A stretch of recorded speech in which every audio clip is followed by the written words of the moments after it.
You're listening to the Hour of the Time, and I'm your host, William Cooper. Two men in the year 1092 stood on the ramparts of a medieval castle, the Eagle's Nest, perched high upon the crags of the Persian mountains.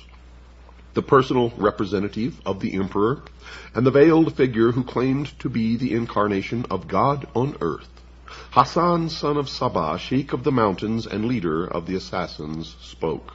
Quote, "You see that devotee standing guard on yonder turret top? Watch." Unquote. He made a signal. Instantly, the white-robed figure threw up his hands in salutation and cast himself 2,000 feet into the foaming torrent which surrounded the fortress. "I have 70,000 men and women throughout Asia, and each of them ready to do my bidding. Can your master, Malik Shah, say the same? And he asks me to surrender to his sovereignty? This is your answer. Go." Now, such a scene may be worthy of the most exaggerated of horror films, and yet it took place in historical fact. The only quibble made by the chronicler of the time was that Hasan's devotees numbered only about 40,000. How this man Sabah came by his uncanny power, and how his devotees struck terror into the hearts of men from the Caspian to Egypt, is one of the most extraordinary of all tales of the secret societies, the mysteries. Today, the sect of the Hashishin, or druggers, still exists in the form of the Ismailis, or Ishmaelites, whose undisputed chief, endowed by them with divine attributes, is the Aga Khan. Like many another secret cult, the assassin organization was based upon an earlier association.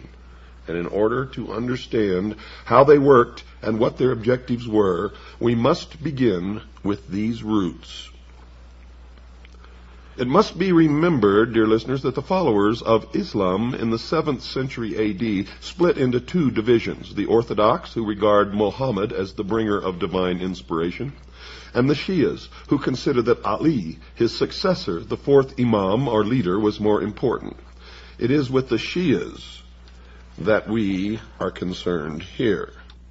From the beginning of the split in the early days of Islam, the Shias relied for survival upon secrecy, organization, and initiation. Although the minority party in Islam, they believed that they could overcome the majority and eventually the whole world by superior organization and power.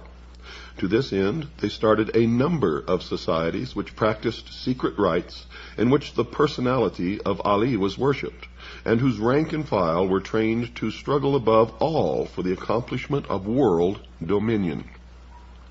One of the most successful secret societies which the Shias founded was centered around the abode of learning in Cairo, which was the training ground for fanatics who were conditioned by the most cunning methods to believe in a special divine mission. In order to do this, the original democratic Islamic ideas had to be overcome by skilled teachers acting under the orders of the Caliph of the Fatimites who ruled Egypt at that time. Members were enrolled on the understanding that they were to receive hidden power and timeless wisdom, which would enable them to become as important in life as some of the teachers. And you find these same precepts in every branch, in every nationality, on every continent where the mysteries prevail. The Caliph saw to it that the instructors were no ordinary men. The supreme judge was one of them. Another was the commander-in-chief of the army. A third, the minister of the court. There was no lack of applicants. In any country where the highest officials of the realm formed a body of teachers, one would find the same thing. Classes were divided into study groups, some composed of men, others of women, collectively termed assemblies of wisdom. All lessons were carefully prepared, written down, and submitted to the Caliph for his seal. At the end of the lecture, all present kissed the seal. For did the Caliph not claim direct descent from Muhammad through his son-in-law Ali, and thence from Ishmael, the seventh Imam? He was the embodiment of divinity, far more than any Tibetan Lama ever was. The university, lavishly endowed and possessing the best manuscripts and scientific instruments available, received a grant of 250,000 gold pieces annually from the Caliph. Its external form was similar to the pattern of the ancient Arab universities, not much different from Oxford, but its real purpose was the complete transformation of the mind of the student. Students had to pass through 9 degrees of initiation, the same number that are claimed in the York Rite of Freemasonry. In the first, the teachers threw their pupils into a state of doubt about all conventional ideas, religious and political. They used false analogy and every other device of argument to make the aspirant believe that what he had been taught by his previous mentors was prejudiced and capable of being challenged. The effect of this, according to the Arab historian Makrizi, was to cause him to lean upon the personality of the teachers as the only possible source of the proper interpretation of facts. At the same time, the teachers hinted continually that formal knowledge was merely the cloak for hidden, inner, and powerful truth, whose secret would be imparted when the youth was ready to receive it. None ever questioned why no secret was ever put forth. This confusion technique was carried out until the student reached the stage where he was prepared to swear a vow of blind allegiance to one or other of his teachers. This oath, together with certain secret signs, was administered in due course, and the candidate awarded the first degree of initiation. The second degree took the form of initiation into the fact that the imams, the successors of Muhammad, were the true and only sources of secret knowledge and power. Imams inspired the teachers, therefore the student was to acknowledge every saying and act of his appointed guides as blessed and divinely inspired. In the third degree, the esoteric names of the 7 imams were revealed, and the secret words by which they could be conjured, and by which the powers inherent in the very repetition of their names could be liberated and used for the individual, especially in the service of the sect. In the fourth degree, the succession of the 7 mystical lawgivers and magical personalities was given to the learner. These were characterized as Adam, Noah, Abraham, Moses, Jesus, Muhammad, and Ishmael. There were 7 mystical helpers: Seth, Shem, Ishmael, Aaron, Simon, Ali, and Muhammad, the sons of Ishmael. This last was dead, but he had a mysterious deputy who was the Lord of the time, authorized to give his instructions to the people of truth, as the Ismailis called themselves. This hidden figure gave the Caliph the power to pretend that he was acting under even higher instructions. The fifth degree named 12 apostles under the 7 prophets, whose names and functions and magical powers were described. In this degree, the power to influence others by means of personal concentration was supposed to be taught. One writer claims that this was done merely by the repetition for a period of 3 years to train the mind of the magical word akzapti. To obtain the 6th degree involved instructions in the methods of analytical and destructive argument, in which the postulant had to pass a very stiff examination. The 7th degree brought revelations of the great secret that all humanity and all creation were one, and every single thing was a part of the whole, which included the creative and destructive power, the androgynous God. But as an Ismaili, the individual could make use of the power which was ready to be awakened within him and overcome those who knew nothing of the immense potential of the rest of humanity. This power came through the aid of the mysterious power called the Lord of the Time. To qualify for the 8th degree, the aspirant had to believe that all religion, philosophy, and the like were fraudulent. All that mattered was the individual, who could attain fulfillment only through servitude to the greatest developed power, the Imam. The 9th and last degree brought the revelation of the secret that there was no such thing as belief.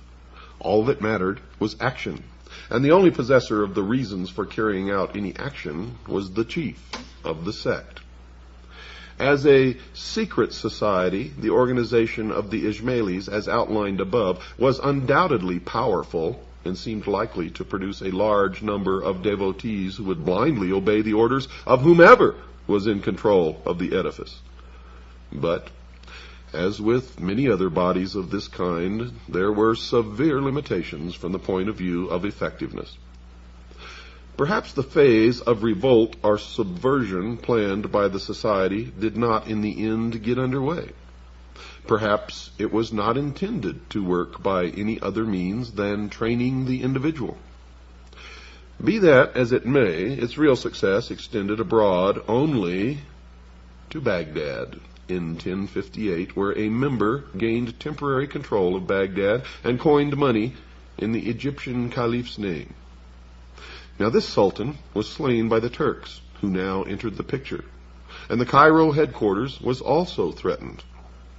By 1123, the society was closed down by the vizier Afdal. The rise of Turkish power seemed to have discouraged the expansionist Cairo sect so strongly that they almost faded out, and very little is heard of them after that date. It was left to Hasan, son of Sabah, the old man of the mountains, to perfect the system of the ailing secret society and found an organization which has endured for another 1,000 years. Who was Hasan? Well, he was the son of a Shia, Ali worshipper, in Khorasan, a most bigoted man who claimed that his ancestors were Arabs from Kufa. Now, this assumption was probably due to the fact that such a lineage bolstered up claims to religious importance then as now among Muslims. You see, the people of the neighborhood, many of them also Shias, stated very decisively that this Ali was a Persian, and so were his forebears. So it is generally thought that this is the truer version. As the governor of the province was an Orthodox Muslim, Ali spared no efforts to assume the same guise. Now this is considered to be completely permissible, the doctrine of intelligent dissimulation. As there was some doubt as to his reliability in the religious sense, he retired into a monastic retreat and sent his son Hasan to an Orthodox school. This school was no ordinary one. It was a circle of disciples presided over by the redoubtable Imam Muwafiq, about whom it was said that every individual who enrolled under him eventually rose to great power. It was here that Hasan met Omar Khayyam, the tent-maker, poet, and astronomer, later to be the poet laureate of Persia.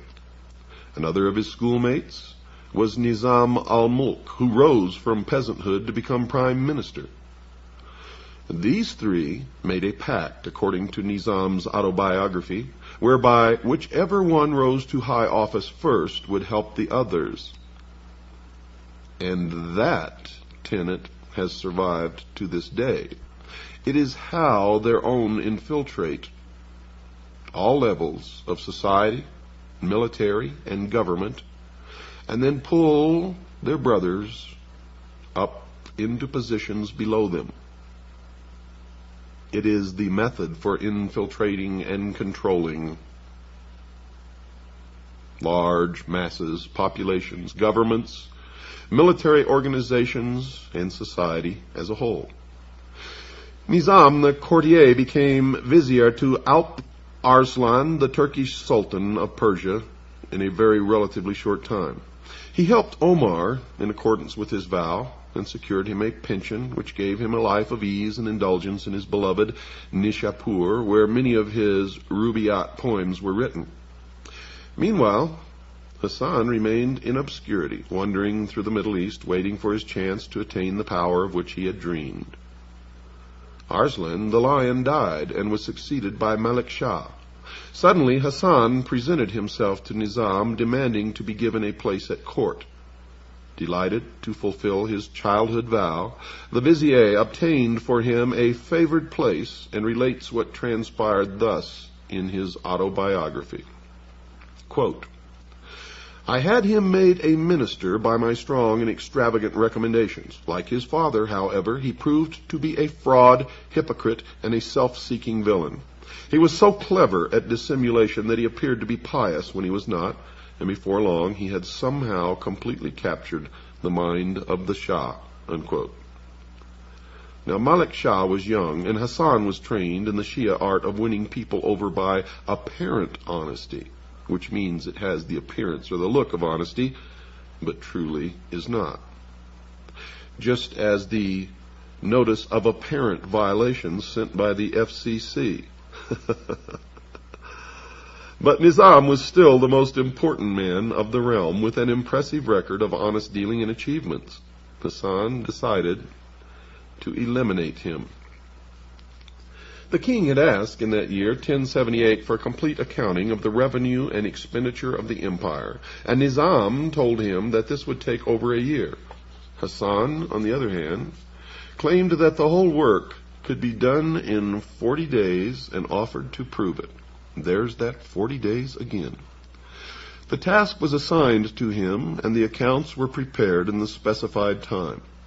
Something went wrong at this point. The balance of historical opinion holds that Nizam struck back at the last moment, saying, quote, "By Allah, this man will destroy us all unless he is rendered harmless, though I cannot kill my playmate." Unquote. And whatever the truth may be, it seems that Nizam managed to have such disparities introduced into the final calligraphic version of the accounts that when Hasan started to read them, they appeared so absurd that the Shah, in fury, ordered him to be exiled. As he had claimed to have written the accounts in his own hand, Hasan could not justify their incredible deficiency and could not slough the blame off upon his friend. Hasan had friends in Isfahan, where he immediately fled. There survives a record of what he said there, which sheds interesting light upon what was in his mind.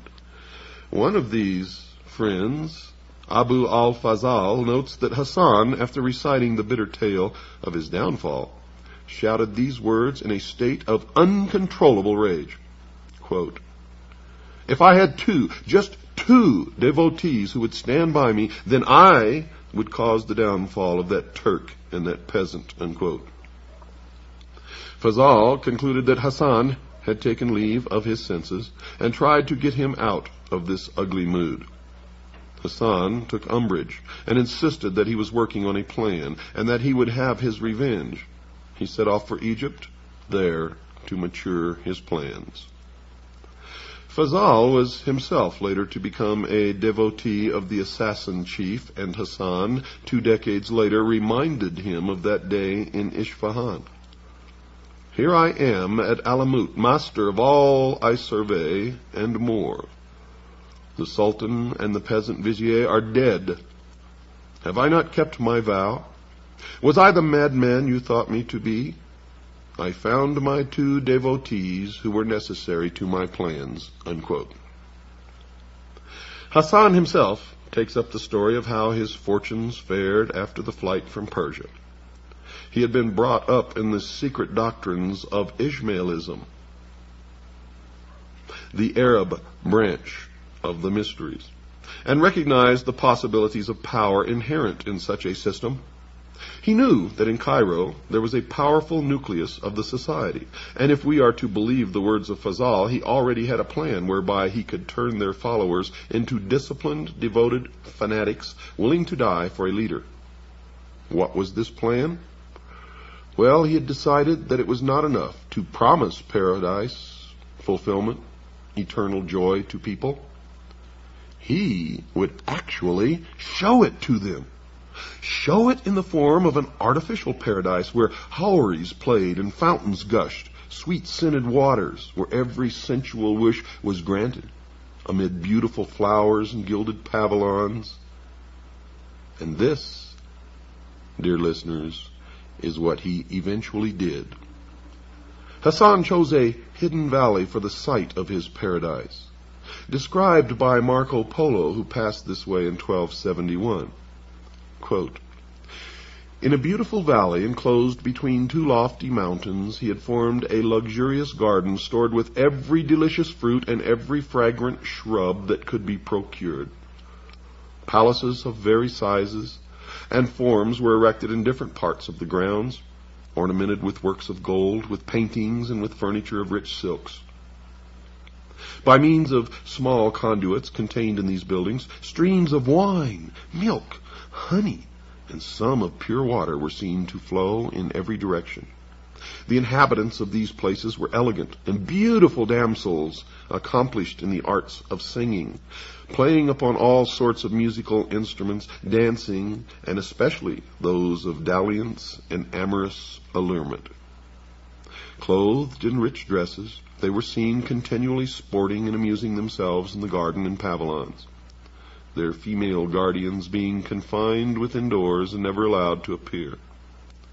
The object which the chief had in view in forming a garden of this fascinating kind was simply this: that Mohammed, having promised to those who should obey his will the enjoyments of paradise, where every species of sensual gratification should be found in the society of beautiful nymphs, he was desirous of it being understood by his followers that he also was a prophet and a compeer of Mohammed, and had the power of admitting to paradise such as he and he alone should choose to favor. In that order, and in order that none without his license should find their way into this delicious valley, he caused a strong and inexpugnable castle to be erected at the opening to it, through which the entry was by a secret passage, and thus the legend of Shambhala, or the paradise in the mountains, a valley of lush greenery, unending fruits, fair, beautiful maidens. Thus the legend began. Hasan began to attract young men from the surrounding countryside between the ages of 12 and 20, particularly those whom he marked out as possible material for the production of killers. And every day he held court, a reception at which he spoke of the delights of paradise, and at certain times he caused draughts of a soporific nature to be administered to 10 or sometimes a dozen youths. And when half dead with sleep, drugged out of their minds, he had them conveyed to the several places and apartments of the garden. Upon awakening from this state of lethargy, their senses were struck by all the delightful objects, and each perceiving himself surrounded by lovely damsels, singing, playing, and attracting his regards by the most fascinating caresses, serving him also with delicious viands and exquisite wines, until, intoxicated with excess and enjoyment, amidst actual, real rivers of milk and wine, he believed himself assuredly in paradise, and felt an unwillingness to relinquish its delights. When 4 or 5 days had thus been passed, they were thrown once more into a state of somnolency, and drugged and carried out of the garden. Then, upon being carried to his presence and questioned by him as to where they had been, their answer was, "In paradise, through the favor of your highness." And then, before the whole court, who listened to them with eager astonishment and curiosity, they gave a circumstantial account of the scenes to which they had been witnesses.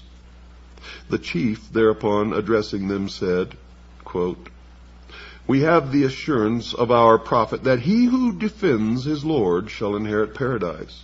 And if you show yourselves to be devoted to the obedience of my orders, that happy lot awaits you." Unquote. Now, suicide was at first attempted by some to be able to return to the paradise that they had just left, not knowing that it was an illusion. But the survivors were early told that only death in the obedience of Hasan's orders could give the key to paradise. And in the 11th century, it was not only credulous Persian peasants who would have believed such things were true, Even among the more sophisticated people, the reality of the gardens and houris of paradise were completely accepted. True, a good many Sufis preached that the garden was allegorical, but that still left more than a few people who believed that they could trust the evidence of their senses. The Ancient Art of Imposture by Abdul Rahman of Damascus gives away another trick of Hasan's. You see, he had a deep, narrow pit sunk into the floor of his audience chamber. One of his disciples stood in this in such a way that his head and neck alone were visible above the floor, and around the neck was placed a circular dish in two pieces which fitted together, with a hole in the middle. And this gave the impression that there was a severed head on a metal plate standing on the floor. Now, in order to make the scene more plausible, if that is the word, Hasan had some fresh blood poured around the head on the plate. Then the recruits were brought in, the initiates. "Tell them," commanded the chief, "what thou hast seen." Then the disciple, appearing as a head on the plate, described the delights of paradise. Quote, "You have seen the head of a man who died, whom you all knew. I have reanimated him to speak with his own tongue," unquote. And then he would really sever treacherously the man's head in real earnest, and stuck for some time somewhere that the faithful would see it. And the effect of this conjuring trick, plus murder, increased the enthusiasm for martyrdom to the required degree, and gave him unbelievable control over his flock. There are many documented instances of the recklessness of the Fidain devotees of the Ismailis, one witness being a Westerner who was treated a century later to a similar spectacle to that which had appalled the envoy of Malik Shah. But we've got to take a break first, folks. Don't go away. I'll be right back after this very short pause. Henry, Count of Champagne, reports that he was traveling in 1194 through Ismaili territory.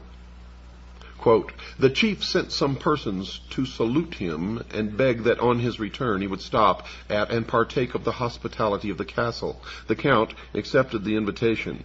As he returned, the Dai el-Kibir, our great missionary, advanced to meet him, showed him every mark of honor, and let him view his castle and fortresses. Having passed through several, they came at length to one of the towers, which rose to an exceeding height. On each tower stood two sentinels clad in white. 'These,' said the chief, pointing to them, 'obey me far better than the subjects of your Christians obey their lords.' And at a given signal, two of them flung themselves down and were dashed to pieces. 'If you wish,' said he to the astonished count, 'all my white ones shall do the same.' The benevolent count shrank from the proposal and candidly avowed that no Christian prince could presume to look for such obedience from his subjects. When he was departing with many valuable presents, the chief said to him meaningly, 'By means of these trusty servants, I get rid of the enemies of our society,' unquote. Now, further details of the mentality of Hasan are given in what is supposed to be an autobiographical account of his early days. And it probably is, in fact, such because the method of his conversion does seem to follow the pattern which has been observed in fanatics of whatever religious or political persuasion. He was, he says, reared in the belief of the divine right of the imams by his father. He early met an Ismaili missionary, Emir Dareb, with whom he argued strenuously against the emir's particular form of the creed. Then, some time later, he went through a bout of severe illness in which he feared to die, and began to think that the Ismaili doctrine might really be the road to redemption and paradise. If he died unconverted, he might be damned. Thus it was that as soon as he recovered, he sought out another Ismaili propagandist, Abu Najam, and then others. Eventually, he went to Egypt to study the creed at its headquarters. He was received with honor by the Caliph due to his former position at the court of Malik Shah. In order to increase their own importance, the high officials of the court made a good deal of public play of the significance of the new convert, but this fact seemed in the end to help Hasan more than it did them. He entered into political intrigue and was arrested, then confined in a fortress. No sooner had he entered the prison than a minaret collapsed, and in some unexplained way this was interpreted as an omen that Hasan was in reality a divinely protected person. The Caliph, hurriedly making Hasan a number of valuable gifts, had him put aboard a ship sailing for northwest Africa. This gave him the funds which he was to use for setting up his paradise, and also, through some quirk of fate, the disciples whom he sought. A tremendous storm blew up, terrifying the captain, crew, and passengers alike. Prayers were held, and Hasan was asked to join. He refused.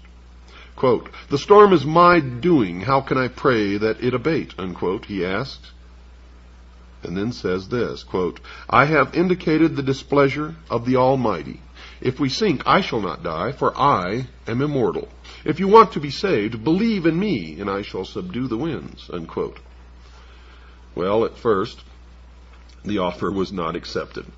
Presently, however, when the ship seemed on the point of capsizing, the desperate passengers came to him and swore eternal allegiance. Hasan was still very calm, and continued so until the storm abated. The ship was then driven on to the seacoast of Syria, where Hasan disembarked together with 2 of the merchant passengers who became his first real disciples. Hasan was not yet ready for the fulfillment of his destiny as he saw it for the time being. He was traveling under the guise of a missionary of the Caliph in Cairo. From Aleppo he went to Baghdad, seeking a headquarters where he should be safe from interference and where he yet could become powerful enough to expand. Into Persia the road led him, traveling through the country, making converts to his ideas, which were still apparently strongly based upon the secret doctrines of the Egyptian Ismailis. Everywhere he created a really devoted disciple, Arfidei. He bade him stay and tried to enlarge the circle of his followers. These circles became hatching grounds for the production of self-sacrificers, the initiates, who were drawn from the ranks of the most promising ordinary converts. Thus it was that miniature training centers, modeled upon the abode of learning, were in being within a very few months of his return to his homeland. During his travels, a trusted lieutenant, one Hussein Kahini, reported that the Iraqi district where the fortress of Al-Yumat was situated seemed to be an ideal place for proselytism. Most of the ordinary people of that place, in fact, had been persuaded into the Ismaili way of thinking. The only obstacle was the government. Ali Mahdi, who looked upon the Caliph of Baghdad as his spiritual and temporal lord. The first converts were expelled from the country. But before many months, however, there were so many Ismailis among the populace that the governor was compelled to allow them to return. Hasan, though he would not brook, would not allow him. The prospective owner of Alamut decided to try a trick. He offered the governor 3,000 pieces of gold for the amount of land which could be encompassed by the hide of an ox. When Mahdi agreed to such a sale, Hasan produced a skin, cut it into the thinnest possible thongs, and joined them together to form a string which encompassed the castle of Alamut. Although the governor refused to honor any such bargain, Hasan produced an order from a very highly placed official of the Seljuk rulers, ordering that the fortress be handed over to Hasan for 3,000 gold pieces. Well, it turned out that this official was himself a secret follower of the Sheikh of the mountain. The year was AD 1090. Hasan was now ready for the next part of his plan. He attacked and routed the troops of the emir who had been placed in the governorship of the province, and wielded the people of the surrounding districts into a firm band of diligent and trustworthy workers and soldiers answerable to him and him alone. Within 2 years, the vizier Nazim al-Mulk had been stabbed to the heart by an assassin sent by Hasan, and the Emperor Malik Shah, who dared to send troops against him, died in grave suspicion of poison. Hasan's revenge upon his class fellow was to make him the very first target of his reign of terror. You see, with the king's death, the whole realm was split up into warring factions. For long, the assassins alone retained their cohesion. In under a decade, they had made themselves masters of all Persian Iraq and of many forts throughout the empire. This they did by forays, direct attack, the poisoned dagger, and in any other manner which seemed expedient. Indeed, the ends always justified the means. The Orthodox religious leaders pronounced one interdict after another against their doctrines, all to no effect. By now, the entire loyalty of the Ismailis under him had been transferred from the Caliph to the personality of the Sheikh of the Mountain, who became the terror of every prince in that part of Asia, the Crusader chiefs included. Despite and despising fatigues, dangers, and tortures, the assassins joyfully gave their lives whenever it pleased the great master, who required them either to protect himself or to carry out his mandates of death. The victim, having been pointed out, the faithful, clothed in a white tunic with a red sash, the colors of innocence and blood, went on their mission without being deterred by distance or danger. Having found the person they sought, they awaited the favorable moment for slaying him, and their daggers very seldom ever missed their aim. Richard the Lionheart was at one time accused of having asked the Lord of the Mountain to have Conrad of Montferrat killed, a plot which was carried out thus, quote, 2 assassins allowed themselves to be baptized, and placing themselves beside him, seemed intent only on praying. But the favorable opportunity presented itself. They stabbed him, and one took refuge in the church. But hearing that the prince had been carried off still alive, he again forced himself into Montferrat's presence, and stabbed him a second time, and then expired without a complaint, amidst refined tortures, unquote. You see, the method of controlling men's minds that Hasan had perfected was extremely effective and powerful.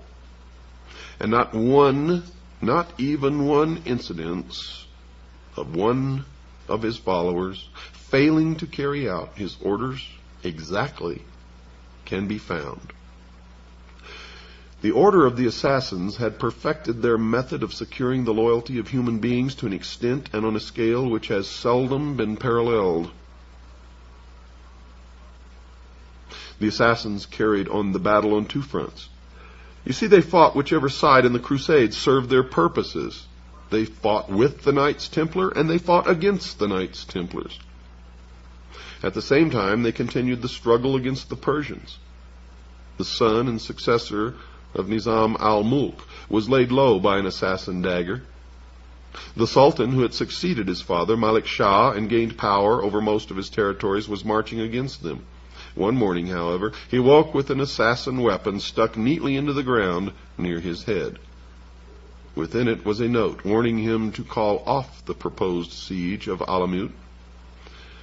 Well, he came to terms with the assassins after that, powerful ruler though he undoubtedly was. You see, the assassins eventually had what amounted to a free hand in exchange for a pact by which they promised to reduce their military power. It was during their pacts, their treaties, their battles with the Knights Templars, that many, some say most, Some few even say all of the Knights Templars were initiated into the mysteries. Hasan lived for 34 years after his acquisition of Alamut. On only 2 occasions since then had he even left his room, yet he ruled an invisible empire as great and as fearsome as any man before or since, they say. But his empire may still exist today, changed and melded with other sects of the mysteries. Hasan seemed to realize that death was almost upon him and calmly began to make plans for the perpetual continuance, folks, of the Order of the Assassins. And we now begin the latter days of the Assassins, which we will not finish in this hour, but will finish in the next. The ruler of one of the most terrifying organizations the world has ever known was without a lineal successor. In fact, he had both of his sons killed, one for carrying out an unauthorized murder, and the other for drinking wine. Certainly a case of do as I say, not as I do. He called his 2 most trusted lieutenants from the strongholds which they maintained on his behalf, Kia Buzurg Umid, Kia of Great Promise, and Abu Ali of Qazwin. Kia was to inherit the spiritual and mystical aspect, while Abu Ali attended to the military and administrative affairs of the order. It is said that Hasan bin Sabah died almost immediately afterwards, in 1124, at 90 years of age, having given the world a new word, assassin. Assassin in Arabic signifies guardians, and some commentators have considered this to be the true origin of the word guardians of the secrets, which the Knights Templar took to Europe. The organization of the order under Hasan called for missionaries, friends who were disciples and fidavis devotees. The last group had been added by Hasan to the Ismaili original, and these were the trained killers. Fidavis wore white with a girdle cap or boots of red. In addition to careful coaching in where and when to place the dagger in the victim's bosom, they were trained in such things as languages, the dress and manners of monks, merchants, and soldiers, any of whom they were ready to impersonate in carrying out their mission. The chief was known as Sayyidna, which means our prince or leader, and popularly, because of the mountain stronghold of Alamut, as the Sheik of the mountain. Now, Alamut, or the stronghold on the mountain, was also known as the Eagle's Nest. And this is what Hitler named his mountain retreat. And there's also an Eagle's Nest near Santa Barbara, California, which very few people know anything about yet. Now, the Sheik of the Mountain is the figure referred to in Crusaders' writings as Sidney, or Sinex de Monte, the first word being a literal translation of the word pir, Persian for ancient or sage. There were 3 great missionaries who ruled 3 territories. After the Friends and Fidavis came to the Laziks, aspirants who were being trained for membership of the society but were as yet uninitiated. Now, Hasan reduced the original number of degrees of initiation from 9 to the mystical number of 7. A similar number of regulations formed the rules of the order. This, in fact, comprised the working plan of the spreading of the faith. The first rule was that the missionary must know human psychology in such a way as to be able to select suitable people for admission to the cult, and was summed up in the mnemonic, quote, cast no seed upon rocks, unquote. The second rule of procedure was the application of flattery and gaining the confidence of the prospective member. Third came the casting of doubt into the mind by superior knowledge. Fourthly, the teacher must apply an oath to the student never to betray any of the truths which were to be revealed to him. Now he was told as the fifth stage that Ishmaelism was a powerful secret organization, supported by some of the most important figures of the time. After this, the aspirant was questioned and studied to discover whether he had absorbed the opinions of the teacher and attached himself sufficiently into a position of dependence upon his ideas. And at this stage, he was asked to meditate upon the meaning of the reported saying of the prophet that, quote, paradise lies in the shadow of swords, unquote. In the final degree, many difficult passages of the Quran were explained in terms of allegory. How is it that the rules of this extraordinarily successful order are known in such detail? Well, it so happened that when the Mongols eventually overthrew Alamut by force of arms, their chief, Halaku, meaning destruction, Khan, asked his chief minister to examine their library. This most learned man, father of kings, Jawani, later wrote a careful book in which he detailed the organization of the assassins, whose name he attributed to the use of the drug hashish, which they were said to use in stupefying candidates for the ephemeral visit to paradise. It is possible that recruits were made in another way than by selecting gullible, fully grown youths. Legend has it that Hasan, once master of Alamut, used to buy unwanted children from their parents and train them in implicit obedience and with the sole desire to die in his service. Buzurg Umid, meaning great promise, the second Grand Master is still used today, folks, maintained the power of the assassins on much the same pattern. Building new forts, gaining fresh converts, terrorizing those whom he did not want to have killed, and using them to further his design of world conquest.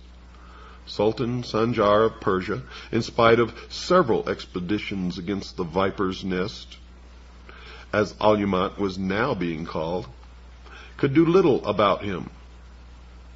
Viper's Nest was the term given by the assassins' enemies. The assassins themselves called it the Eagle's Nest. Ambassadors on each side were slain. A notable religious leader was captured by the assassins, given a mock trial, and flung into a furnace.